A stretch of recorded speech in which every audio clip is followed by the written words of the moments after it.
first thing, you're going to go up to select a school, go down to Shenandoah Athletics.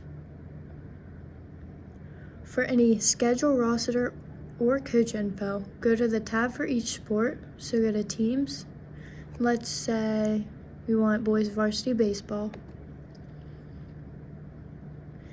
It will open a Google Doc.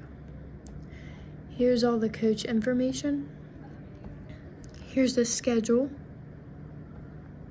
And also, here's the links for the digital tickets, the live stream, and any accommodations needed.